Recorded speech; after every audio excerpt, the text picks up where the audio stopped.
Bismillahirrahmanirrahim. Assalamualaikum warahmatullahi wabarakatuh. Waalaikumsalam warahmatullahi wabarakatuh.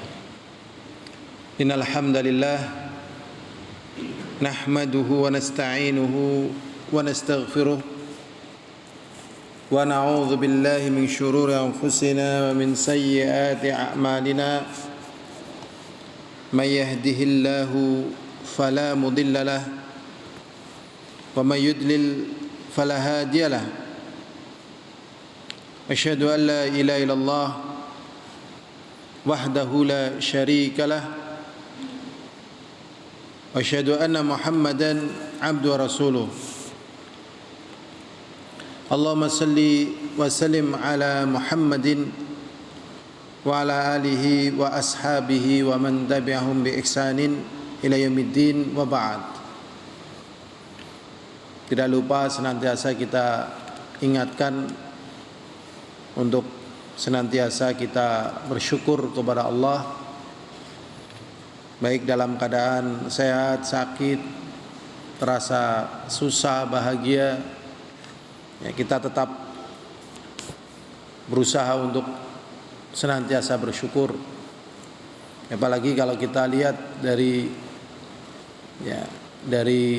kiriman-kiriman video yang ada di medsos, bukan di YouTube ya, yang biasanya itu dari perorangan yang ada di Palestina tentang saudara kita yang sedang mengerang kesakitan, yang sedang sekarat, yang dibungkus dengan kafan, yang baru kena luka. Itu ternyata sampai hari ini. Jadi masya Allah ya, kita tersayat ya, tapi dalam keadaan kita tidak mampu. Nah, terkadang kita juga mengalami semacam kebosanan mendengar hal yang demikian ini. Tapi kalau kita ingat hal yang terjadi pada saudara kita, betapa ini satu pengingat bagi kita bahwasanya pertama kita masih sangat nikmat mengenal dakwah Ahlussunnah wal Jamaah, diberi kesehatan, diberi tempat belajar, diberi negeri yang aman, sehingga memang doa dan syukur kita kepada Allah jangan ketinggalan, walaupun kadang kita dalam keadaan kurang nyaman atau kurang sehat. Belum lagi saudara-saudara kita yang lainnya terlepas apapun mereka muslim, kaum muslimin Rohingya, kasihan sekali kondisinya seperti itu, dapat ujian. Dan banyak lagi saudara-saudara kita yang mendapatkan ujian yang tak terbayangkan. Jadi sama-sama menempati bumi ini, tetapi beda situasi dan kondisi. Berarti kalau kita saat ini kesempatan emas sesungguhnya untuk baik kita ngaji, beribadah, atau melakukan hal-hal yang lain yang kita mampu, sesuai dengan kemampuan masing-masing bidangnya, tetapi yang bermanfaat bagi kita, bagi yang lainnya. Al-hadirun a'azani wa a'azakumullah. Kita akan bahas tentang hikmah dari sholat hikmah dari sholat. Sholat sudah sering kita bahas, tetapi tentang hikmah-hikmahnya ini ternyata banyak yang baru ini yang saya lihat dari penjelasannya. Tapi sebelum kita membaca hikmah-hikmah daripada sholat, ini yang sering dibahas biasanya tentang keutamaan sholat. Tentang keutamaan sholat ini sering sekali dibahas di pengajian-pengajian sejak kita kecil. Di antaranya sholat itu mencegah perbuatan keji dan mungkar. Ini jelas seperti firman Allah SWT, innas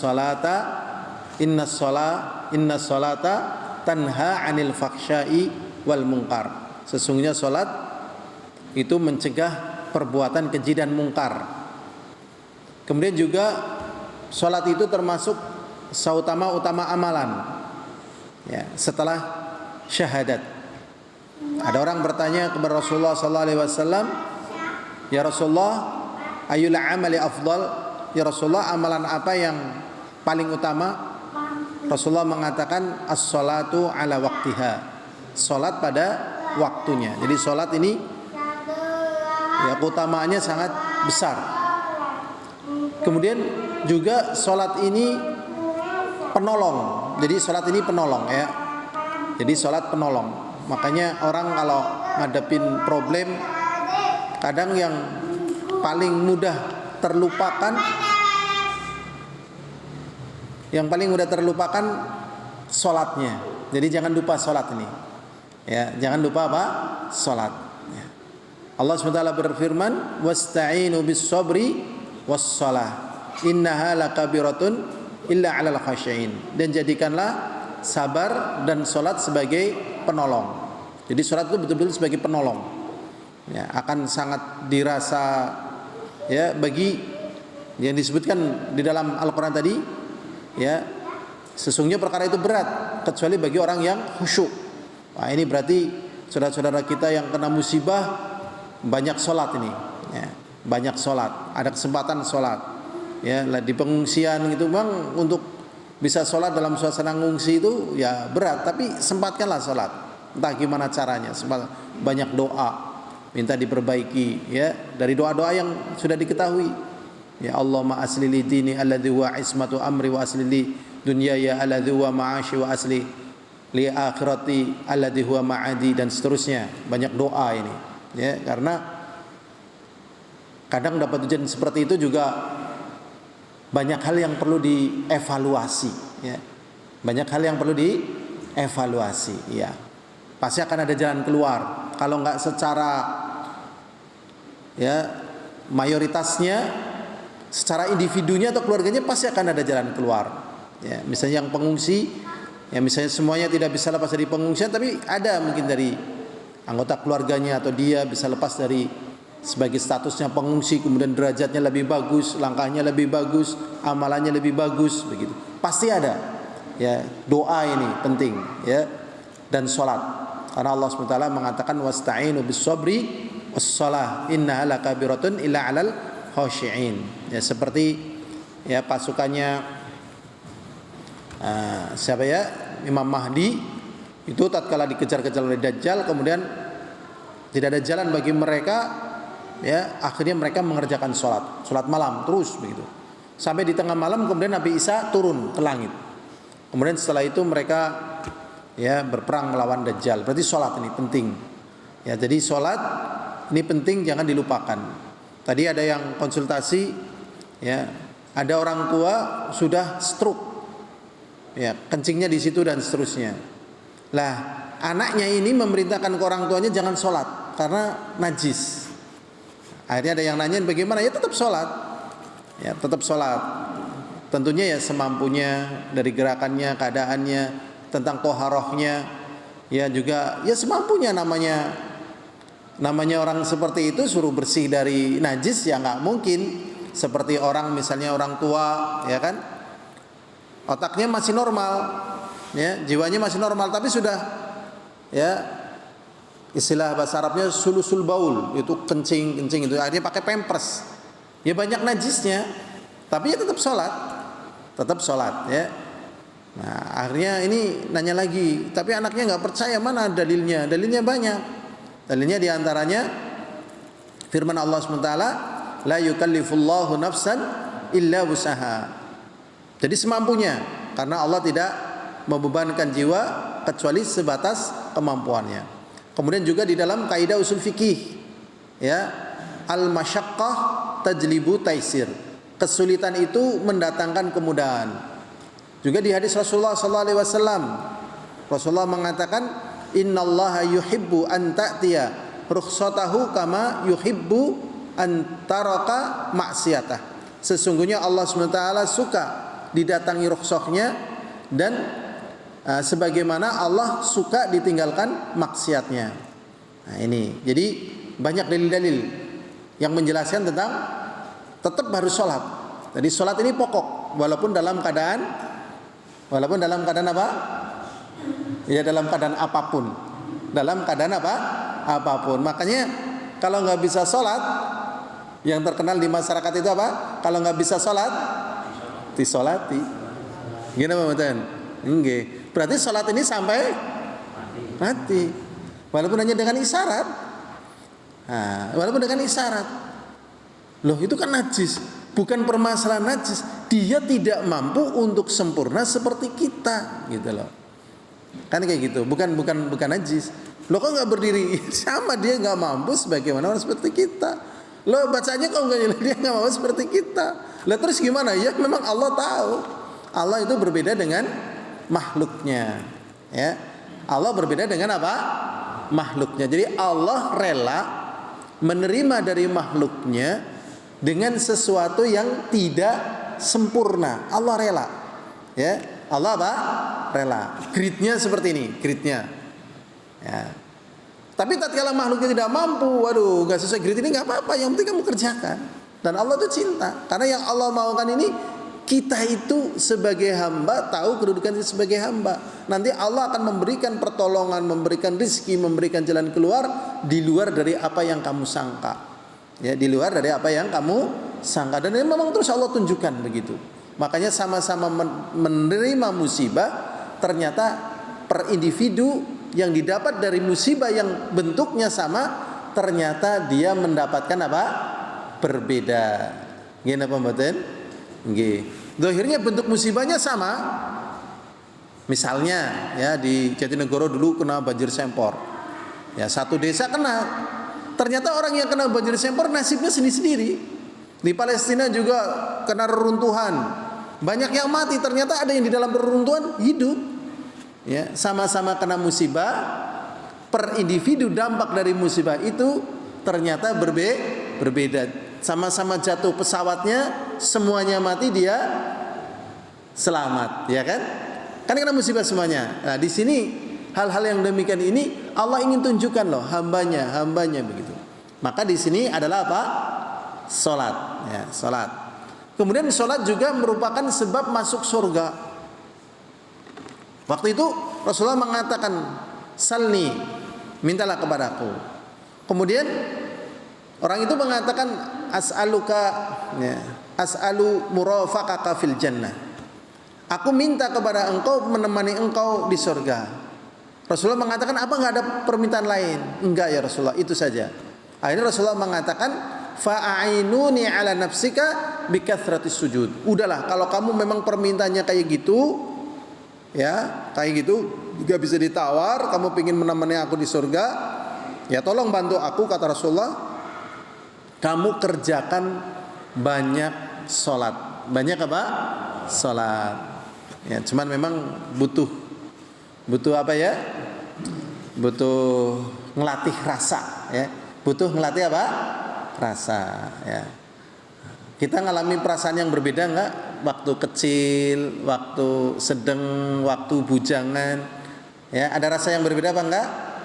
Waktu sehat-sehatnya, terus mulai sepuh, tambah sepuh, tambah sepuh. Rasanya beda apa sama? Beda.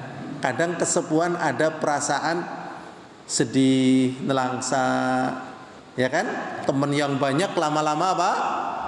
Jauh. Gerakan yang gesit lama-lama menurun. Kadang terasa terpenjara di rumah sendiri.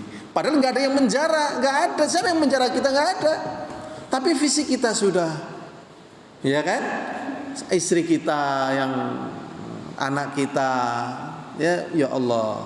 Kadang perasaannya ini tetap jaya atau lama-lama kadang dihinggapi rasa sedih dan rasa kesepian. Kadang-kadang dihinggapi rasa sedih dan kesepian, atau tetap jaya aja perasaannya? Tetap aja? Kayaknya nggak mungkin ya. Karena umumnya orang kalau sudah sepuh itu ada perasaan kesepian, tetap gitu. Ya, anak jauh, temen jauh, mesti mulai menurun ini.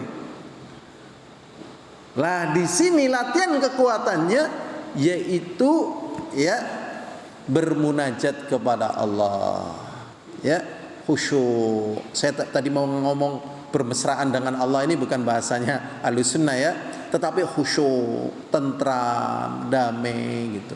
Karena hanya Allah lah yang mau ya memberikan semacam itu dalam posisi yang manusia dapatkan paling sulit, dan selain Allah nggak ada yang mau.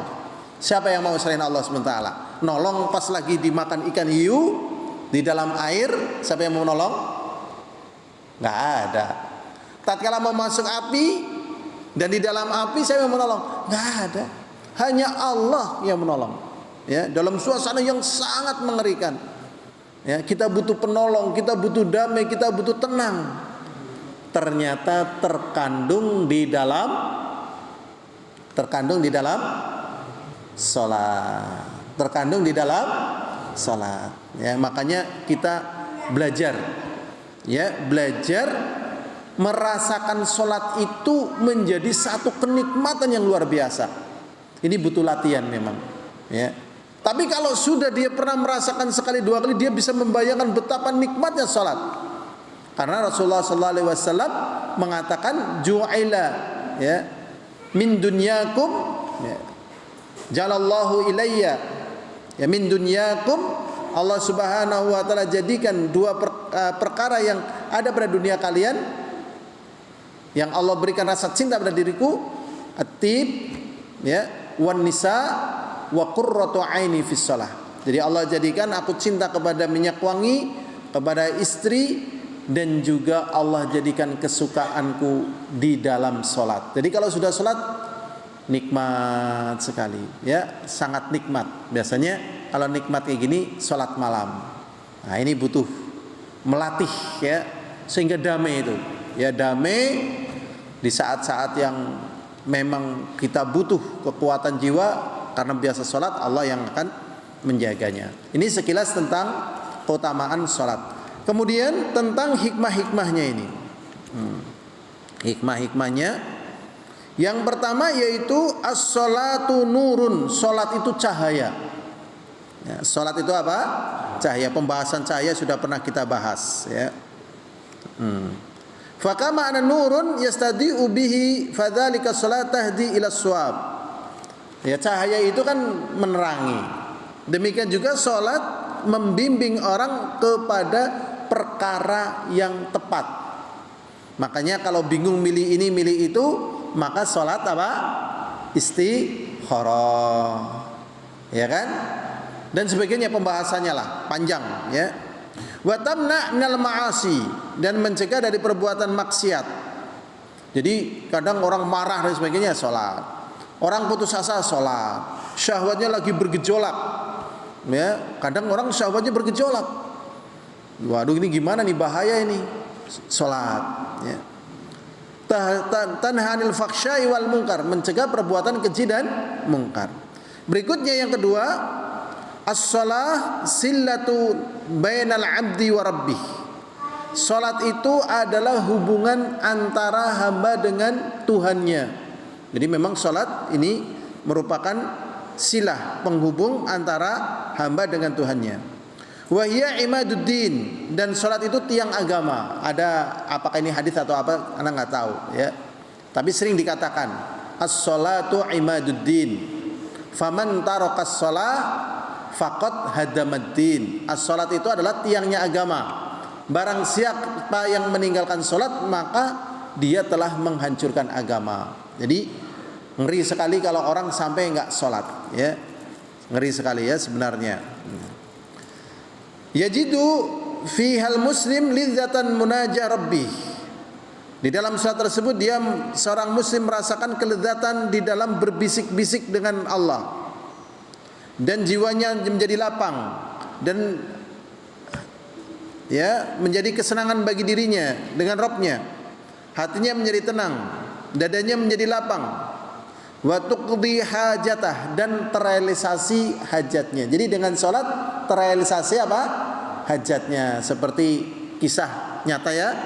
Nah, ini insyaallah sudah sering sampaikan. Jadi tatkala mau dibunuh oleh perampok, akhirnya orang ini mengatakan, udahlah izinkan aku sesaat ya untuk sholat 2 rakaat. Sholat 2 rakaat tiba-tiba ada ya seperti orang tapi ya bukan orang, berkuda dengan cepat, pakai baju putih, kemudian langsung menebaskan pedangnya dan terlepas lehernya itu si perampok itu, dan setelah itu nggak ada. Nah, itu berarti kan hajatnya tertunaikan. Juga demikian juga tatkala Rasulullah memerintahkan kepada sahabat tadi, udahlah kamu bantu aku dengan sholat, ya. Atau misalnya tadi bingung milih si A apa si B nih, istikharah, akhirnya tepat pilihannya. Jadi hajatnya tertunai. Berikutnya juga, ya, dia menjadi nyaman dari humum dunia, ya, wa alamiha. Jadi dunia ini memang ya merupakan hayalan, tapi juga merupakan derita. Ya, jadi sebagian orang menghayal kayak Yahudi ya yang ada di sana, Israel itu menghayal ya, bayangannya kalau orang Palestina dipateni kabeh, lunga kabeh, bahagia, sukses gitu loh. Apa iya benar kalau sudah dipateni kabeh, lunga kabeh, bahagia, sukses? Alahnya belum tentu, namanya manusia. Manusia itu tidak ada warugnya. Tidak ada apa? Warugnya. Ngene apa mboten? Nggih. Ya. Wis duwe darah siji, biasanya mandek darahnya siji tok apa nambah? Nambah. Dadi pira darahne? Loro. Nggih mboten? Duwe jago siji, nggih kan? Biasanya jagone setunggal tok napa nambah? Nambah, kurungane akeh nggih kan? Itu sudah manusiawi. Manusiawi. Itu. Jadi problem baru lagi, enggak ada selesai, namanya humum. Atau derita, ya Allah, ini kalau bukan karena penjagaan Allah, seperti tadi yang kita sebutkan, berat sekali ya menjalani hidup. Orang-orang Palestina berat sekali itu, saya yakin berat sekali itu mereka. Rohingya juga berat sekali, Masya Allah. Lah, biar plong sholat tadi. Jadi tidak tahu hakikatnya. Tahu hakikatnya. Hakikat dunia sebenarnya gitu-gitu juga, sama. Yang berat itu tatkala tidak mampu memahami tentang hakikat kehidupan di dunia. Nah, biar plongnya tadi dengan salat. Berikutnya, yang ketiga, as-salatu fiha i'lanun tauhidullah wa taqwiyatuhu wa taswiyatuhu bidzuhurihi 'alal qalb wal lisan wal jawarih. Yang ketiga, salat itu merupakan bentuk, ya, i'lan, pemberitahuan tentang pentauhidan Allah dan penguatan tauhid kepadanya dan pembersihan dari hal-hal yang kurang, ya, terhadap Allah SWT, ditampakkan di dalam hati, lisan dan anggota badan. Jadi tatkala orang sholat, maka ini bentuk dari pentauhidan Allah SWT. Dan memang, ya, organ tubuh yang paling dihargai oleh manusia hanya boleh diberikan kepada Allah. Selain Allah nggak boleh. Ya, tapi manusia kadang terjebak. Ya. Misal dia sangat butuh sekali. Ternyata ada orang yang ngasih kepada dia. Ini kadang karena saking bahagianya kemudian apa? Sujud.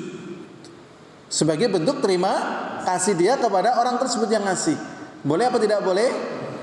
Tidak boleh, karena ini hanya untuk Allah. Atau misalnya sangat takut sekali mau dibunuh, biar nggak dibunuh dia minta keringanan supaya jangan dibunuh. Kemudian sampai apa?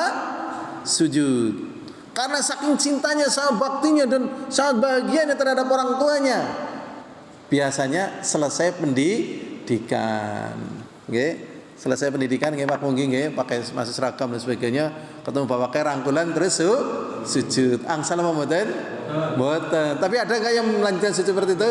Ada, karena ternyuh tetap kepada Allah. Ini jangan ke orang, enggak boleh. Wong yang paling berhak sujud manusia ke manusia, yaitu istri kepada suaminya, itu pun tidak boleh. Kalau memang boleh manusia sujud kepada manusia, yang paling berhak adalah wanita kepada suaminya. Ini memang pengajian tentang istri harus tetap menjaga jalan surganya adalah terletak pada, ya, jalan dia sebagai istri terhadap suaminya. Ini perlu dikuatkan, ya, perlu dikuatkan. Jadi bukan hanya sekedar hubungan, ya, pertemanan, ya, yang diikat dengan kehalalan akad nikah, bukan. tetapi merupakan hubungan dia beribadah kepada Allah, dan jalan surganya ini diantaranya melalui jalan suaminya. Ini jalan paling gampang, ya. Jalan paling gampang bagi para istri, ya, adalah suaminya. Sehingga kalau memang dia boleh sujud, ya sujud pada suami, tapi tidak boleh. Nah, ini berarti sujud kepada manusia tidak boleh. Makanya tatkala orang sujud kepada Allah, ini menunjukkan bahwasanya Allah lah yang berhak untuk diberikan itu semuanya. Kemudian juga salat itu ada yang zahir dengan badannya seperti berdiri, duduk, rukuk, sujud, ya, dan juga dengan lisannya seperti ucapan, ya, amalan, ya, dan amalan-amalan yang lain juga dengan batin.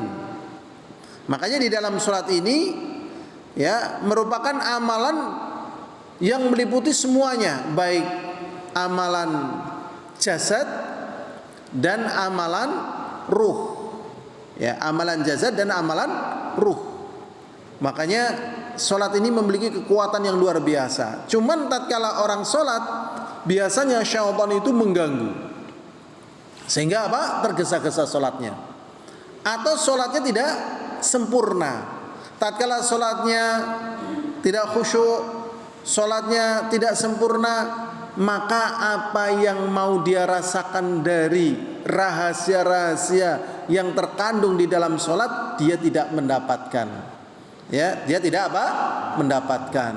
Zaman dulu belum ada yang namanya anestesi. Bonate mireng nggih, anestesi. Anestesi. Anestesi sampun nggih, Pak? Nggih. Nggih pati rasa nggih. Nggih pati rasa. Sebelum operasi. Nah, tatkala sahabat ini kena panah betisnya, ya, sebagai pati rasanya tadi suruh salat Allah. Setelah salat cabut itunya panahnya sebagai anestesi. Jadi memang memiliki kekuatan luar biasa salat itu. Jadi memang manusia itu harus mengukur kemampuan. Jadi manusia itu makhluk yang memang diberi batas maksimal. Misalnya batas maksimal sakit, batas maksimal emosi, batas maksimal syahwat, ya kan? Nah, lebih dari batas ini nggak kuat. Apakah syahwatnya, apakah marahnya, ya, ataukah emosinya? Sementara harus terkendali. Kalau syahwatnya nggak terkendali, bahaya atau tidak bahaya? Bahaya sekali, ya. Kadang kambing malah menjadi apa? Sasaran, ya kan? Karena tak terkendali ini. Naudzubillah min dzalik. Ada kan? Ada. Bahkan anaknya sendiri, kadang bapaknya sendiri, ibunya sendiri, ya Allah. Nah, ini harus terkendali. Demikian juga sakit, demikian juga emosi. Maka butuh penolong di sini. Ya, di antaranya adalah apa? Salat. Maka dengan salat tadi di masa Rasulullah ini untuk, ya, melupakan rasa sakit. Jadi tatkala khusyuk kemudian dicabut, ya, panah tersebut. Ini menunjukkan di dalam salat ini terkandung amalan hati. Berikutnya hadirin azani wa azakumullah. Amarallahu kulla muslimin ba'da iqrarihi bi syahadatain ayyuqayyida hayatahu bi arba'ati asya'. Di sini dikatakan Allah Subhanahu wa taala, ya, memerintahkan kepada setiap muslim setelah mereka mengucapkan 2 kalimat syahadat untuk terikat di dalam hidupnya 4 perkara. Yang pertama apa? Salat. Nah, ini salat.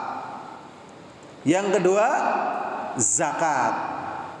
Ya, pada salat ini hubungan antara hamba dengan Allah. Hablum minallah istilah orang, ya. Hubungan dengan Allah. Pada zakat ini hablum minanas. Jadi agama yang sempurna ada hubungan dengan Allah dan ada hubungan dengan manusia. Berikutnya yaitu puasa. Kemudian yang keempat haji.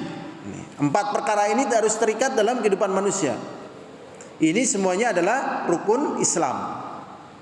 Wa fi kulli minha tamrinun litanfidhi awamirillahi ala nafsil insan wa malihi wa syahwatihi wa tabi'atihi liyaqda hayatahu hasba amrillahi wa rasulih wa hasbi ma yuhibbullahu wa rasuluh la hasba hawa. Di sini jelaskan dari 4 perkara ini merupakan latihan di dalam merealisasikan perintah Allah ya pada diri manusia dengan hartanya ya. Hartanya berarti apa? Zakat misalnya ya, zakat ini kan pakai harta. Wa syahwatihi, syahwatnya apa ini? Puasa ya kan. Kalau hartanya tidak terkendali, bahaya apa tidak bahaya manusia? Bahaya.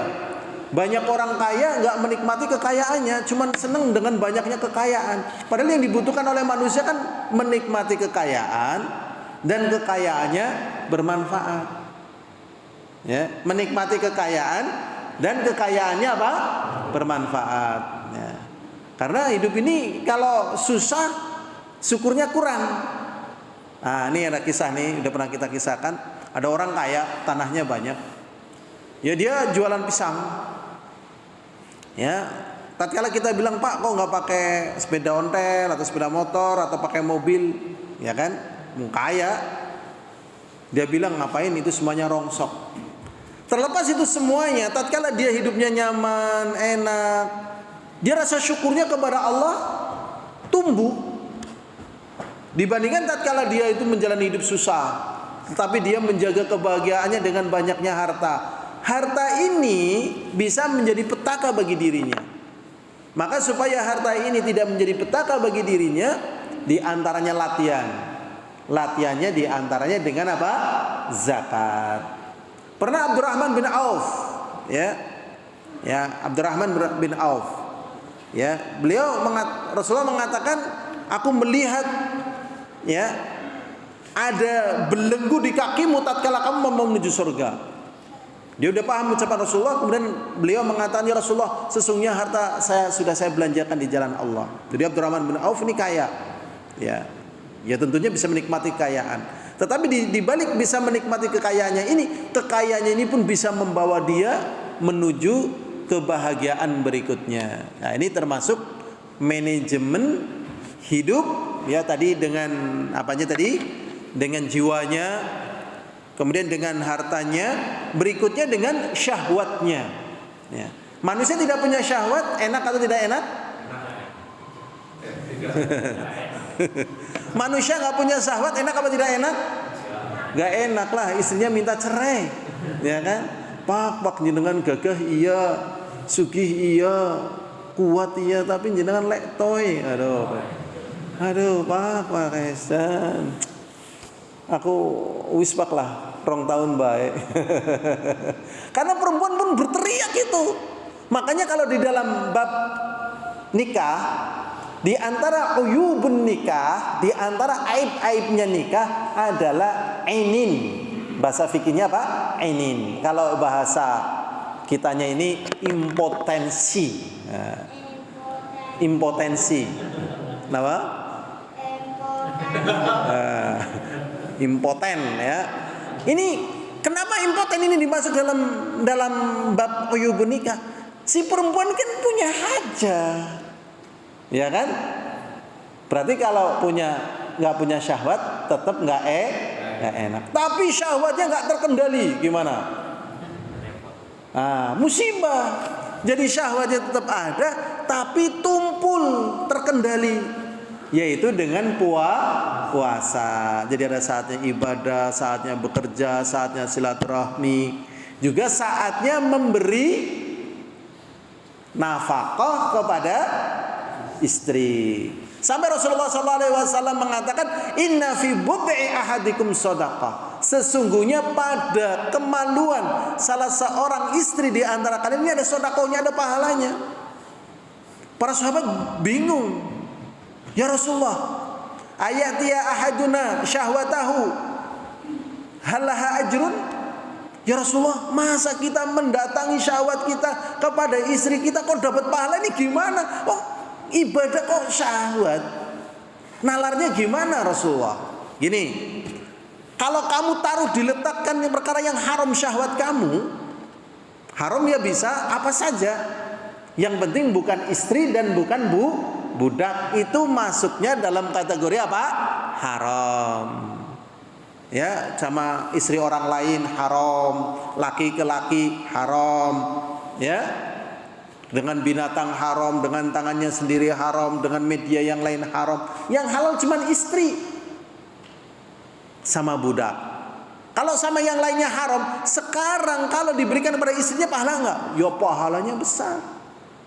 Nah, misalnya ada orang rajin haji, rajin puasa, rajin baca Quran, rajin sedekah, rajin dakwah, rajin membaca Quran, tapi istrinya nggak pernah dikasih sedekah seperti ini, bahagia atau sedih? Sedih. Kenapa? Ya kebutuhan gitu ya. Kebutuhan. Makanya dibalik semangatnya ya, kaum pria yang soleh yang baik tetap ada hak untuk memberikan apanya tadi? Sodakohnya kepada istrinya. Ada kisah. Dikisahkan ini. Akhir Rasulullah sallallahu alaihi wasallam Salman wa Abu Darda. Wa kana Abu Darda ya. Akhir Rasulullah sallallahu alaihi wasallam Salman wa Abu Darda ya. Wa kanat Ummu Darda mutalabbizatan faqala Salman ya Ummu Darda ma sya'nuki faqalat inna ahuka Abu Darda laisa lahu hajatun fid dunya. Jadi Rasulullah sallallahu alaihi wasallam mempersaudarakan antara Salman Al-Farisi dari Persia dengan Abu Darda. Kemudian Salman Al-Farisi berziarah ke rumahnya Abu Darda. Ketemu Ummu Darda. Kemudian bertanya kepada Ummu Darda, ya karena tampilan Ummu Darda itu mutalabbizatan, compang-camping, enggak ya pokoknya gitulah. Enggak dandan, enggak bersih, enggak rapi begitu. Heran ini, wahai Ummu Darda kok panjenengan ini bisa seperti ini, kenapa? Dijawab, sesungguhnya saudaramu ini Abu Darda sudah tidak butuh lagi terhadap dunia. Jadi dia puasa, membaca Quran dan seterusnya, juga lupa memberikan nafkah batin kepada istrinya. Nah ini, nah makanya syahwat itu diumbar ya merusak, dihilangkan juga mudarat. Nah umumnya manusia ini terkadang yang nggak terkontrol adalah syahwatnya, maka ditumpulkan dengan apa? Puasa. Jadi puasa ini kebutuhan, ya puasa ini kebutuhan. Tadi puasa sudah. Kemudian haji. Nah, haji ini tentunya ya amalan yang sangat besar, mengingatkan kenikmatan-kenikmatan yang sekarang kita pakai. Coba kita pakai apa ini? Gamis, pakai kolansua, ya kan? Pakai kaos, pakai sirwal. Bapak-bapak kita dulu nggak pakai semacam itu, cuman pakai 2 kain. Ya kan, satu buat sarung, satu buat apa? Penutup ya. Masya Allah. Tatkala kita nggak diingatkan dengan haji, kita nggak merasa tatkala kita pakai sarung, pakai sirwal, pakai kolansua enak. Ya, tapi setelah kita diingatkan, kamu haji ayo, tak pakai pakaian yang dulu dipakai oleh bapak-bapak kamu. Itu berupa kain ikhram 2 kain, baru terasa geraknya aja nggak bebas. Kalau gerak nggak hati-hati, ya kan? Kadang melompong, ya nggak? Gimana betul? Yang udah pernah haji nggak enak kan? Nggak enak. Kok kita pakai? Karena perintah Allah, ketakwaan. Dan betapa nikmatnya semacam ini. Itu pakaian bapak-bapak kita. Betapa kita saat ini sudah menikmati kehidupan dunia yang sempurna.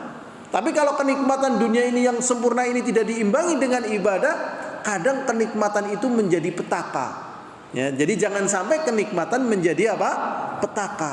Tetap kenikmatan itu harus menjadi sebab datangnya kenikmatan berikutnya. Nah ini diantaranya ya sholat. Ya.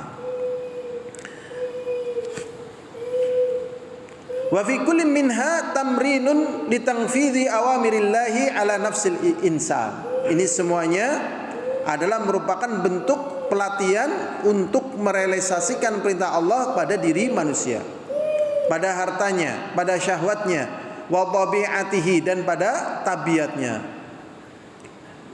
ya supaya ya dia bisa menunaikan ya, kebutuhan daripada hidupnya sesuai dengan perintah Allah, Rasulnya, berdasarkan kecintaan Allah dan Rasulnya, bukan berdasarkan selera dirinya. Jadi intinya ibadah tersebut berdampak ya terjadi peningkatan nilai kita sebagai manusia. Jadi kalau pingin memanusiakan manusia, nih ibadah. Makanya orang-orang yang dikatakan dengan manusia itu adalah yang ibadah. Tapi kalau nggak ibadah nggak dikatakan manusia di dalam Al-Quran. Karena Allah Subhanahu wa taala mengatakan inna syarrad dawabi indallah summum bukmun alladzina la ya'qilun. Sesungguhnya sejelek binatang melata yang ada di muka bumi ini adalah yang tuli, yang bisu, yang tidak berakal. Maksudnya tidak berakal, ada sholat nggak mau sholat, ada puasa nggak mau puasa, ada zakat nggak mau zakat, ada haji nggak mau haji, dan seterusnya. Ya, ada kesabaran nggak mau sabar, ya ada tawakal nggak mau tawakal, ada ketabahan nggak mau tabah. Nah ini tidak menggunakan akalnya untuk memahami hal-hal yang terkandung di dalamnya. Itu dikatakan oleh Allah sebagai sejelek-jelek binatang, lebih jelek daripada ular kobra, ya lebih jelek daripada ya babi, lebih jelek daripada yang lainnya. Kenapa? Ular kobra, babi nggak diberi akal, tidak diberi amanah, tetapi manusia diberi akal, diberi rasa, kok tidak bisa memahami yang menjadikan derajatnya itu lebih tinggi daripada itu semuanya.